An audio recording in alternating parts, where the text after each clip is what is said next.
कर्नाटक हुबळीमधील दावणगिरी या गावामधील सुमारे 1943 पासून सुरू झालेला 81 वर्षाची अविरत परंपरा असलेला जगप्रसिद्ध असा दावणगिरी डोसा तुम्ही खाल्लाय का? पण जगप्रसिद्ध असा दावणगिरी डोसा खाण्यासाठी तुम्हाला आता कर्नाटकला जायची गरज नाही. आपल्या चिपळूणमध्ये अमोल दादा हा गेले 7 वर्ष चिपळूणकरांच्या सेवेसाठी तत्पर आहे आणि आज ऑफिसवरून येताना निसर्गाचे हे विहंगम दृश्य बघून मन अगदी प्रसन्न झालं.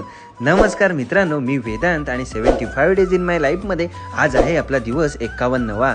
तर मित्रांनो, आज नेहमीप्रमाणे आज आपण ऑफिसला गेलो, ऑफिसचं काम केलं. आज आपल्याला एक नवीन मित्रांनो कॉम्प्युटर मिळाला. तुम्हाला तर माहितीच आहे, नव्याचे 9 दिवस, त्यामुळे मी आज खूप खुश होतो. त्यानंतर मित्रांनो मी चिपळूणला निघालो. पण सुंदर असं मित्रांनो हे पावसाचं वातावरण, दोन्ही बाजूला हिरवीगार झाडे आणि पावसाळ्यातले हे निसर्गाचे विविध मित्रांनो रंग बघून खऱ्या अर्थाने आजचा दिवस सार्थकी लागला. त्यानंतर मित्रांनो मी आलो 7 वर्षाची अविरत परंपरा असलेल्या आपला मराठी उद्योजक अमोल दादाने चालू केलेल्या दीप